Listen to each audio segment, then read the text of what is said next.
你好，欢迎收看上午9点钟的整点新闻，我是彭慧云。今天呢是连假的第3天了，会开始出现北返的车潮。那么一大早的国道状况如何呢？连线给记者黄静莹。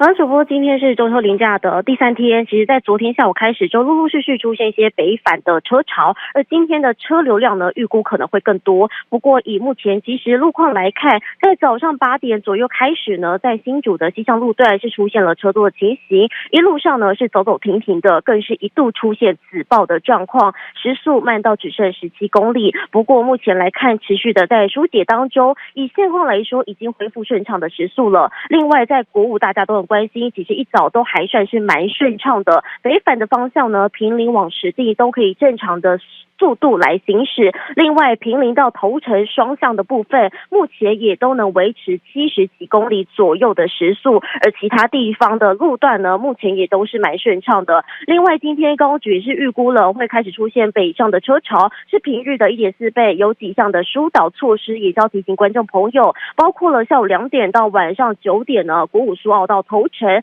北上的入口匝道都有实施高承载管制。另外，今天封闭国一埔盐系统湖尾北上入口和国三西滨北上的入口匝道，另外还有几个容易塞车的地雷路段，像是最塞的可能就是出现在宜兰到坪林，从上午的11点开始到凌晨，行车时间可能是拉长到平日的7倍左右。另外，下午时段开始，西螺到盐埔和南屯到后里都是要特别注意塞车的状况。建议要北上的用路人的话，上午时段可以先行出发，避免塞车在路况当中。以上是目前掌握的状况，主播。好，谢谢静莹带来的交通资讯，也提醒用路人上路之前要特别的留意了。接下来看到是原本要和合伙人谈事情，却被打到头破血流。高雄一名王姓男子昨晚11点多要和合伙人沟通，但没有想到疑似是因为经营理念不合，当场爆发口角，还被对方的6名朋友给围殴了。详情交给李芷涵。好了，主播画面上看到男子满头是血被送上救护车。昨天深夜11点多，高雄一名王姓男子在新兴区五福一路和金门街口被人殴打，当场头破血流。有听说在打架吗？里面听到是以为是车祸。王姓男子和陈姓股东2个人合伙开店。昨天深夜11点多，陈姓股东邀6名朋友到店里消费，刚好王姓男子来到店里要和陈姓股东谈事情，2个人因为经营理念不合，当场爆发口角。陈姓股东的朋友看到上前助阵，竟然在店外围殴王姓男子，让他头部当场受伤，被紧急送医治疗。而一群人打了人就跑，警方获报后也立刻展开调查，巡线调阅监视器，追查逃逸车辆。凌晨3点多，顺利逮到动手的6个人，以妨害秩序和伤害移送法办。以上是为您掌握到的消息。台北市则是有一名男子搭捷运去嚼槟榔，还吐槟榔渣，他甚至是不戴口罩。那么保全上前劝导无效，警方在西门站拦下人后开出了罚单。没想到这名男子居然还撕毁了罚单，甚至呛警察说下次要带刀伤害保全，涉及恐吓罪加1等，也被带回警局。捷运站里，这名绿衣男跟站务人员起了口角冲突。口罩戴起来，出事了，戴什么了？警方到场协调，没想到男子转头就走，还一边扬言要对人不利。就怕他说到做到，远警紧跟在后，拿出手铐准备将人逮捕。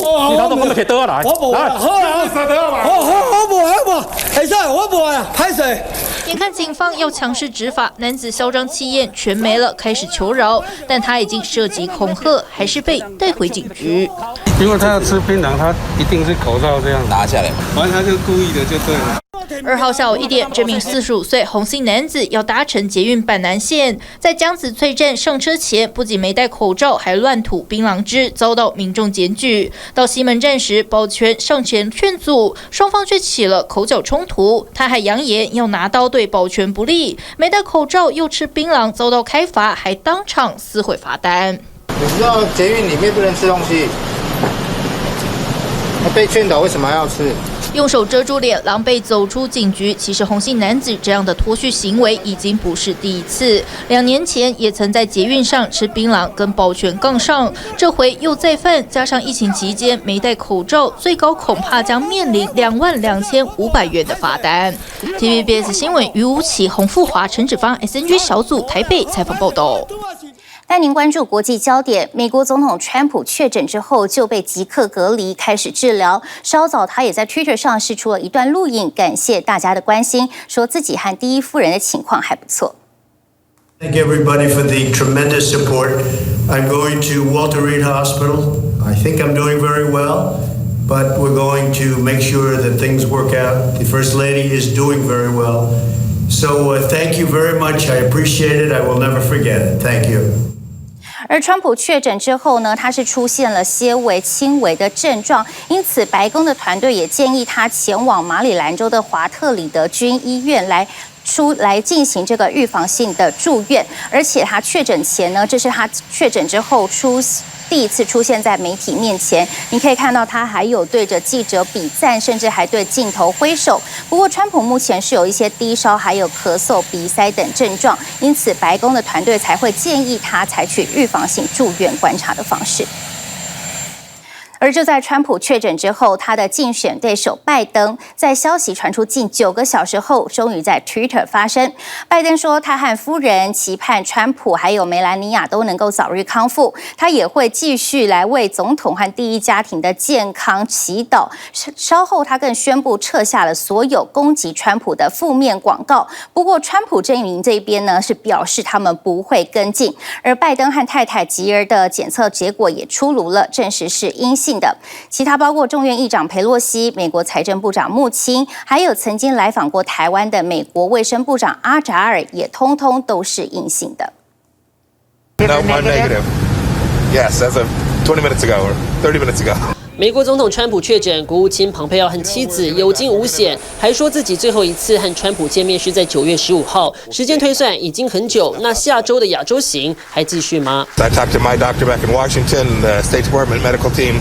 They said it'd be perfectly fine to make both of those trips, but we're going to continue to look at it. 身为第4顺位的总统继位者，庞佩奥近期都在各国间拼外交，但下周亚洲行程得再评估。原定10月4号的访日行程，日本政府先来回答。その上でポンペオ国務長官の訪日予定についてはですね。現時点で変更があるということは承知をしておりません。川普确诊消息来得突然，身边的人动向一一被关注。时间往前拉到9月30号，川普还和爆出先确诊的幕僚希克斯一同搭乘专机。无论专机上还是活动上，川普都没戴口罩，恐怕自己也可能成为散播病毒的一份子。而曾在28号和川普一同出席白宫疫情记者会的副总统彭斯也没戴口罩。假如严重到不能逝世，就是不能够执行总统的职务的时候呢？将会由副总统代理。那么，假设川普甚至觉得他自己不方便选，或者共和党认为他不便选，可能直接征召潘氏来选。彭斯检测结果也是阴性，但第3顺位裴洛西也被 CNN 呼吁要做好代理总统职务准备。但据富比士杂志报道，在川普宣布确诊消息前，美国海军的和末日军机分别在美国东西岸高调升空，似乎每一步都下好棋，要警告其他国家，川普就算暴毙，各国也不要轻举妄动。TVBS 新闻综合报道。而国内10月5号公费流感疫苗开打，今年又碰上新冠肺炎的疫情，预计接种流感疫苗数会拉高。但是有不少民众对于流感疫苗存在着厂牌迷思，但有医生就表示，台湾目前的流感疫苗除了施打对象的年龄和培养方式不同之外，成分和功效基本上是没有太大的差别。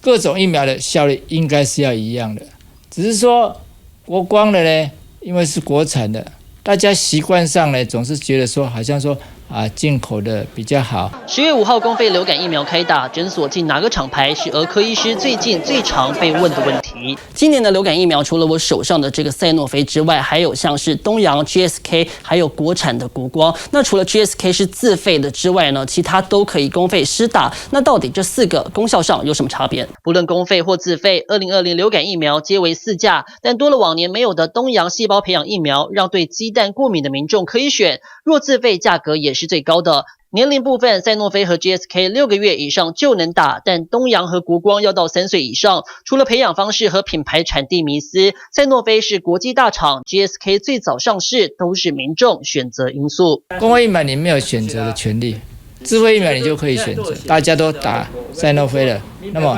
剩下的都是国光，那3岁以下的小朋友来怎么办？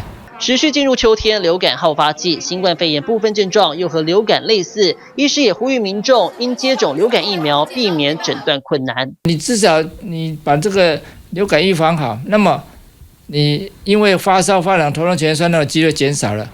那被误会为新冠肺炎的几率也减少。医师表示，今年流感疫苗受疫情影响，各国都在抢，民众对疫苗有警觉性很正常，但也别把时间放在挑选疫苗上，错过施打的黄金时期。TVB 新闻钟永龙、宣彤台报道。但是有民众是在连假前开车到医院排队准备进停车场的时候，却被一台休旅车硬是插队，后方车辆都气得直按喇叭。那么被插队的女车主也下车拍对方的车窗来提醒，但是这名驾驶完全不理会，气得民众把画面泼上网。车辆乖乖排队等着进医院停车场，但竟然有人直接插队，1秒钟时间往前超越，后方车主傻眼，连按了4声喇叭。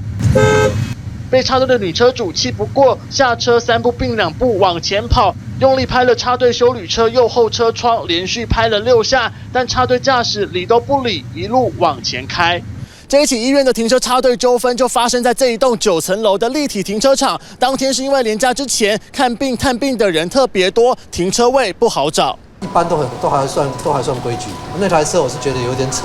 停车场管理员也认为插队行为很离谱，因为北荣从10月1号到3号门诊休诊3天，9月28号到30号人车都很多。很多时候不就是打架拿棒球棍都是因为插队吗？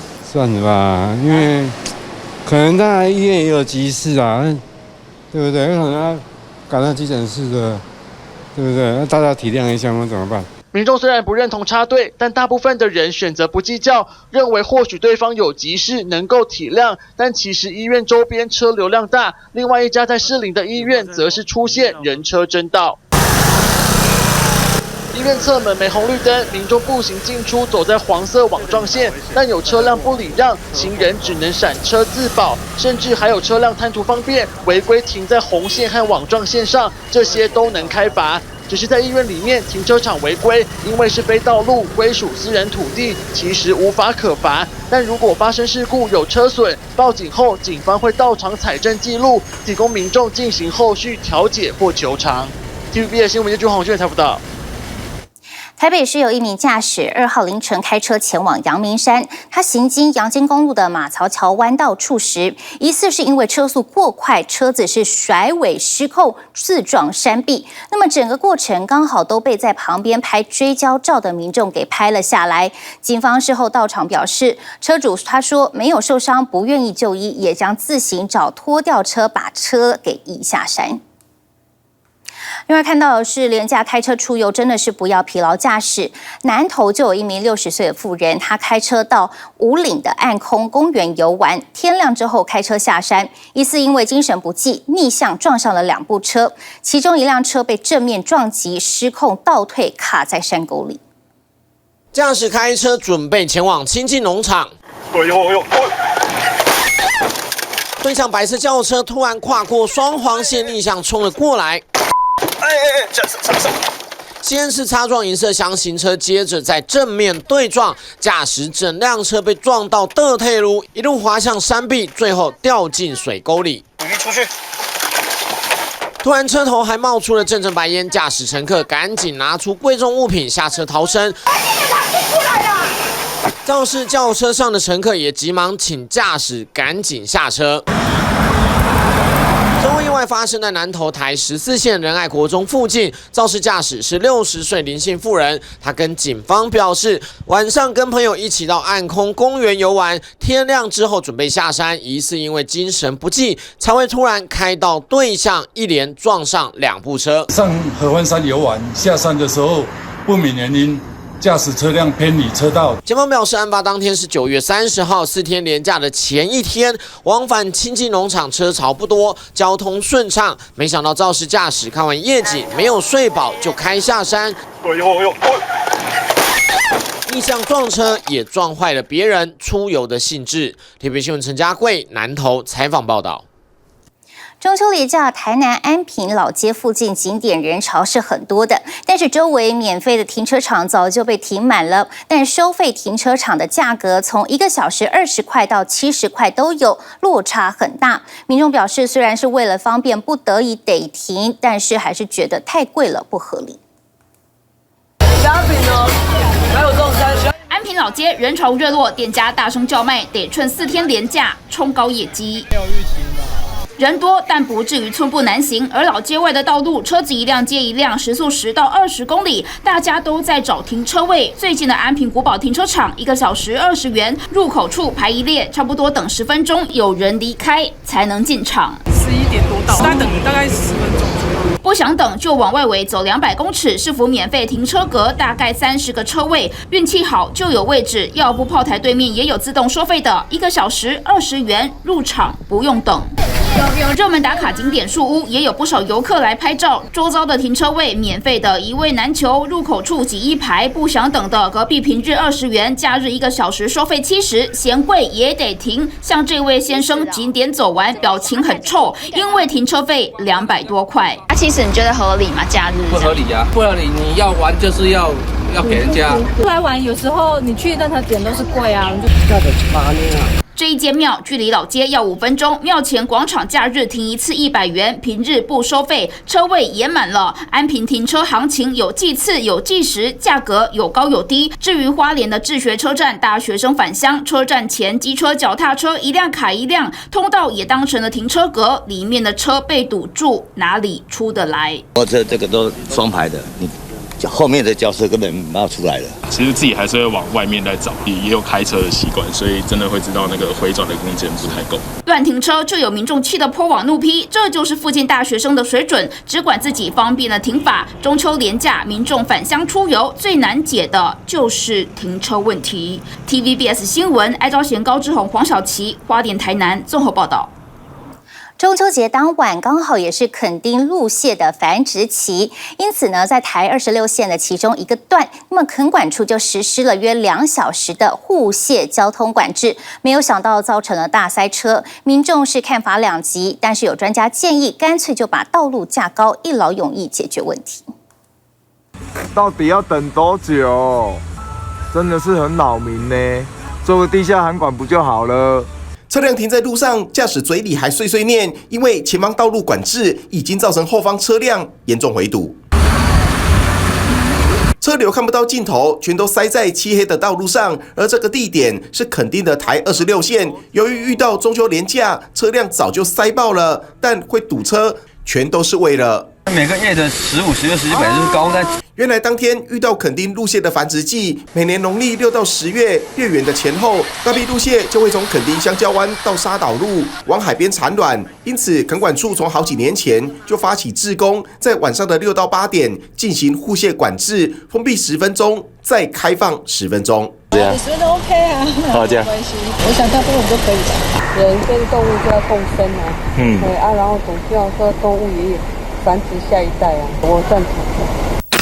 其实，交通部早在2天前就在脸书提前公告要交通管制，而多数游客为了维护生态，也都乐观其成，愿意牺牲10分钟的等待。不过，除了办常态性的封路，志工拿着水桶帮鹿蟹过马路，也引发议论。螃蟹惊慌会造成它断脚，因为我起初有看过有断脚的其实让人走人的路。鹿蟹妈妈走鹿蟹妈妈下海产卵的路，架高的这个道路呢，其实也不用太高，让鹿蟹可以减少它们路杀这个部分都有在做沟通。那但是毕竟工程的考量会比较多那这个部分我们也会持续再来跟公路单位这边来沟通跟协调。不管是碍于公法还是经费问题，垦管处暂时没给答案。不过护蟹管制目前仍获得多数民众肯定，虽然偶尔不便，少数人也只好继续服从多数决定。TVBS 新闻叶凤达屏东报道。台北市立动物园又传来了好消息，这一次的主角是国王企鹅，在日本的合作之下，有机会帮助繁衍下一代。详情连线给记者毕倩涵。好，肥肥胖胖的国王企鹅一直都是台北市立动物园非常火红的动物明星。事实上，台北市立动物园除了持续传出动物宝宝诞生的好消息之外，从去年9月开始，透过日本和欧洲动物园暨水族馆协会合作，向日本天王寺动物园借殖的一对国王企鹅，在10月1号凌晨顺利入园检疫。园方表示，等待30天检疫期满，就可以搬到温带动物区的企鹅馆新家。而会有这个决定，主要是台北市立动物园从2000年开始引进国王企鹅。不过，从美国、日本引进的第一代企鹅个体迈向老龄，所以才希望透过和日本的合作，成功繁衍下一代。以上是掌握到最新状况，交还棚内。网上看新闻，请下载 TVBS App 或直接按订阅 TVBS 新闻频道。